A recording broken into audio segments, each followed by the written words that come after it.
Hello guys, bersama saya lagi dalam Alright Nopo Channel dalam segmen Suara Orang Kampung Gempak. Sahabat-sahabat semua, seperti mana yang kita tahu hari ini, ya, apabila terbongkarnya pendedahan tentang pembekuan akaun Hamzah Zainuddin, ya, dengan keluarganya dikatakan kerana melarikan diri, ya, daripada membayar cukai, dan sebagainya. Lalu LSDN membuat keputusan untuk membekukan akaun mereka. Dan apa yang mengejutkan kita hari ini adalah jawaban balas daripada Hamzah Zainuddin. Dan kita lihat ini adalah satu tuduhan berat, ya, selepas akaun beliau dibekukan oleh pihak LSDN, yang menjadi mangsa kepada alasan beliau ini adalah kepimpinan utama negara kita. Mungkin itu tujuannya ataupun yang dimaksudkannya adalah Perdana Menteri kita. Benarkah semua itu? Jadi mari kita ikuti apakah yang dikatakan oleh Hamzah Zainuddin selepas beliau ataupun akaun beliau dibekukan oleh pihak LSDN. Katanya Hamzah dakwa akaun dibeku atas arahan pemimpin politik tertinggi kerajaan. Oh, itu adalah satu tuduhan yang berat, ya. Sekiranya tidak ada bukti, ya, perkara ini boleh dikenakan tindakan saman fitnah, ya, terhadap tuduhan berat seperti ini, sahabat-sahabat semua. Jadi menarik untuk kita ikuti apakah yang dikatakan oleh Hamzah berkaitan dengan pembekuan akaun beliau. Ketua Pembangkang Hamzah Zainuddin mengesahkan Lembaga Hasil Dalam Negeri LSDN telah membekukan akaun miliknya dan juga istrinya semalam. Hamzah yang merupakan Setiausaha Agung Bersatu itu mendakwa bahwa pembekuan itu berpunca daripada tekanan dan campur tangan pemimpin-pemimpin politik tertinggi kerajaan persekutuan. Itu antara tuduhan yang dilakukannya, sahabat-sahabat semua.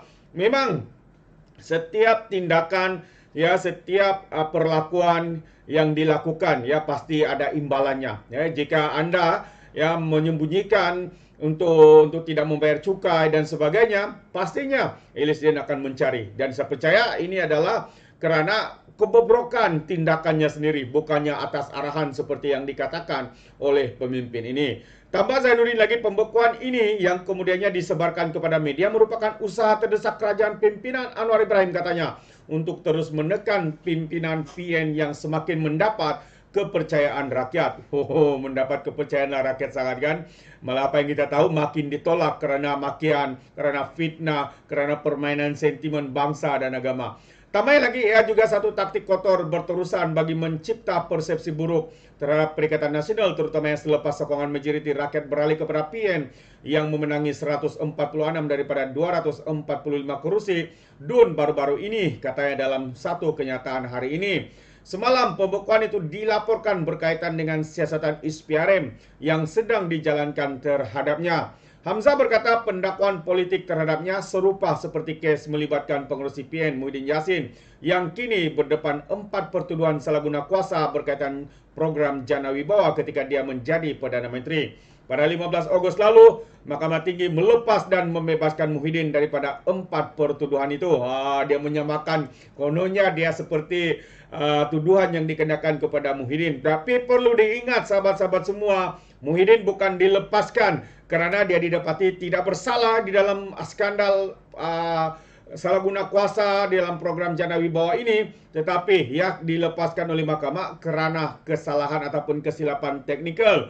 Kerana itu pihak peguam negara telah pun membuat rayuan semula kepada ataupun di pihak, ya, mahkamah rayuan untuk membuka dan membicarakan semula kes terbabit. Namun, 3 pertuduhan di bawah Seksyen 4 dalam kurungan 1 Akta Pencegahan Penggubahan Wang Haram, Pencegahan Pembiaran Keganasan dan hasil daripada aktiviti haram 2001 terhadapnya masih kekal. Jadi dia sendiri mengaku ia masih kekal, dan yang pertama 4 pertuduhan itu dibebaskan, tapi bukan dibebaskan kerana didapati tidak bersalah, sahabat-sahabat semua. Hamzah yang juga berkata dia pasti ada banyak lagi tindakan politik akan diambil terhadapnya dan pimpinan PN lain dalam masa terdekat. Kezaliman kerajaan PSBN ini tidak akan dapat menghentikan perjuangan kita, katanya.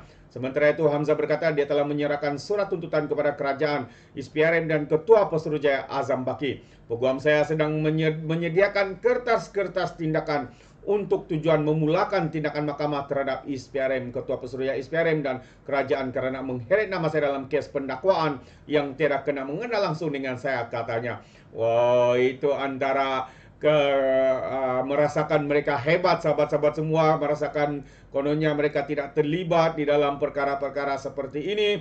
Dan saya percaya, ya, ini bukanlah satu tindakan yang dilakukan seperti mana tuduhan ya daripada Hamzah. Kononnya ini adalah pertuduhan menekan pemimpin-pemimpin mereka. Tapi kalau kita lihat sahabat semua, ya, ini adalah satu alasan ya, satu alasan yang saya percaya, satu alasan yang tidak munasabah ya,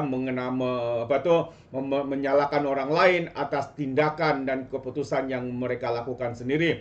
Dan satu lagi kononnya, mereka yang sedang mendapat sambutan ataupun mendapat sokongan daripada rakyat Malaysia, karena kononnya kerajaan hari ini begitu terdesak untuk mengenakan mereka. Tapi kalau kita lihat sahabat semua, melalui fakta, kalau mereka katakan mereka mendapat sambutan, sokongan, sebenarnya itu hanyalah satu kenyataan yang tidak berasas. Sebab kalau kita lihat sokongan daripada kerajaan perpaduan dan juga PN, kita boleh lihat majority ya, favorite ataupun sokongan majority masih lagi ya dikuasai ataupun didapati oleh calon-calon daripada Pakatan Harapan. Ya, jadi kalau mereka katakan mereka mendapat sambutan, sokongan, saya percaya itu hanyalah satu persepsi yang cuba dilakukan ya oleh geng-geng Perikatan Nasional ini yang semakin terdesak kerana satu demi satu perkara dilondekan, penyelewengan, kebobrokan, salah guna kuasa dan juga rasuah ya yang melibatkan dalam skandal projek Jannah Wibawa ini, sahabat-sahabat semua. Jadi sekali lagi, katanya mereka mendapat sokongan. Kalau kita lihat fakta, saya ingin menyebut fakta ini bersama dengan kita, bahawa kalau secara keseluruhannya, sahabat-sahabat semua, ya, jumlah kerusi ya parlimen ya, kita beritahu dulu jumlah kerusi parlimen untuk kerajaan perpaduan adalah sebanyak 148. Jadi di mana sokongan yang diberikan kepada mereka ya, berbanding dengan Perikatan Nasional hanya ada 74 sahaja.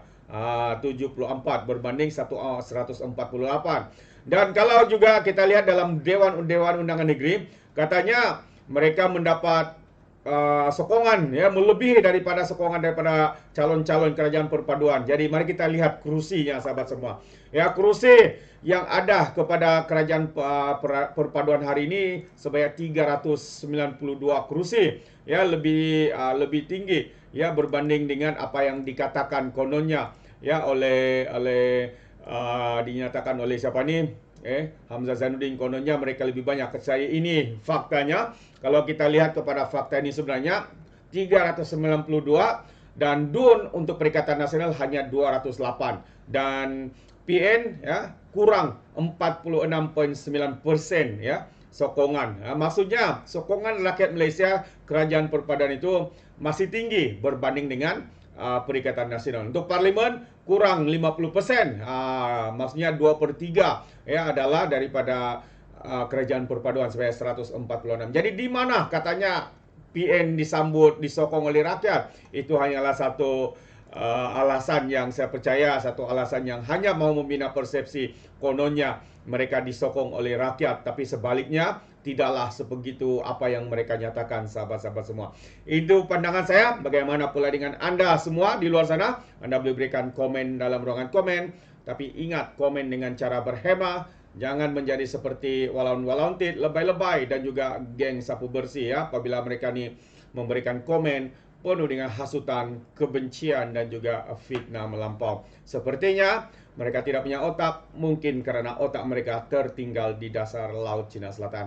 Alright, sampai di sini saja. Izinkan saya untuk mengundurkan diri dan seperti biasa, peribahasa mengatakan, tapapun kangkap, 2 tahun keinginan. Dalam bahasa Melayunya, tepuk dadah, tanya selera. Sekian sahaja pada Alright Napa Channel. Saya kita berjumpa lagi. Bye-bye.